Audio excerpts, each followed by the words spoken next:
जाना, बेपरवाह हो जाना, हमारा तो काम ही नहीं थी, हमारा तो मतलब ही नहीं है, हम क्यों बिला वजह किसी के काम में ना अपने पड़ोसियों को बता, ना मस्जिद जाने की 27 गुना सवाब का मकसद बता, ना अल्लाह ताला के इज्तिमाई अमाल की फजीलतें बयान करने का मकसद और रीजन को समझना। अल्लाह ताला क्या चाहता है कि जहाँ इंसान इकट्ठे हों और एक यकसर अमल मेरी इबादत ही कर रहे हो, जबकि अकेले बात करो एक अमल का सवाब है, मस्जिद में जाके इकट्ठे इज्तिमाई के साथ तो 27 गुना सवाब है, अमल वही हो रहा है, लेकिन जहाँ इंसानियत इकट्ठी हो रही है वहाँ सवाब की नीयत बढ़ रही है। इसके वजूद भी हम इन तमाम तकाज़ों को, जबकि हम समझ भी रहे हैं हुक्म बारी ताला है, लेकिन उसके वजूद भी इन तमाम बातों को जानने के वजूद दहेज बेमुरवत मतलब परस मुफाद परस बन जाना, हम फिर भी मुसलमान। रिश्तों में, ताल्लुकातों में, रिश्तेदारियों में लोगों के काम आते रहो तो आप अच्छे इंसान, जब काम ना आ सको तो बुरे इंसान, जब आप तक उनके काम के रहोगे तो आप अच्छे इंसान, जब आप उनके काम नहीं आते इससे बुरा कोई है ही नहीं। हम ऐसे मुसलमान साजी, ना अखलाक साजी, ना रवैया साजी, ना मामलात की दुरुस्तगी, नमाज और रोजे, सिर्फ नमाज ही रोजे को अपना हतमी अमल समझना और निजात का जरिया समझना, सिर्फ नमाज और रोजे को हतमी निजात का जरिया समझना, ये अहमकाना सोच रखना भी क्या मुसलमान, और खुद ही को मुसलमान कहते कहते रिश्वतखोरी, धोखाधड़ी, सूद का निज़ाम, सूदी तरीक़ेकार इख्तियार करना, और यहाँ तक के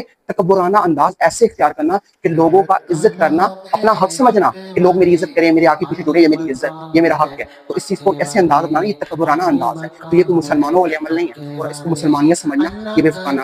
अस्पतालों में, थाना कचहरियों में और अदालतों में लोगों के लिए दुश्वारी के मामला पैदा करना और उनको बेफजूल जलील रुसवा करना, हम इसके बावजूद भी अपने आप को मुसलमान कहते हैं। ये क्या है? ये है मुसलमान। आज मैं आपको बताऊंगा होता कौन है मुसलमान और करता क्या है मुसलमान। मुसलमान वो होता है जो आसानियाँ दे, जो रियायत दे, जो राय हमवार करे, जो मुश्किलात आसान करे, जो मौका महल से फायदा न उठाए बल्कि लोगों के के लोग की क्वालिटी और वैरायटी दे, खौफ खुदा रखे, इंसानियत के साथ भलाई का बर्ताव करे, इंसानियत में लोगों के ख्याल रखे, पड़ोसियों के हकूक समझे, लोगों के बेमुरवत ना बने बल्कि लोगों के हाल आवाज से बाखबर रहे, लोगों को नजरअंदाज करने के बजाय उनको जोड़े, मिलनसार बने, लोगों को मिलाए, लोगों के साथ जुड़े, लोगों को जोड़ने वाले काम करे, लोगों को अल्लाह की रजा के लिए ऐसे जोड़े कि हदीस मुबारक में आप सल्लल्लाहु अलैहि वसल्लम फरमाते हैं कि कोई शख्स, दो शख्स इस नीयत से मुसलमान मिलते हैं कि उनके मिलने का मकसद रज़ा इलाही और इस मोहब्बत से मिलते हैं, तो उनके जुदा होने से पहले अल्लाह ताला उनके तमाम पिछले गुनाह माफ फरमाता है। हदीस मुबारक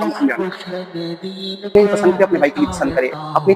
दूसरों की तकलीफ को महसूस करे, इंसानियत की तकलीफ को महसूस करे, दूसरों के दुख दर्द को महसूस करे, दूसरों की परेशानियों को समझे, दूसरों के चेहरे देख के उनकी परेशानी समझ जाए, उनकी मावनत करे, उनकी राय हमवार करे, उनकी मुश्किलात को समझ जाए।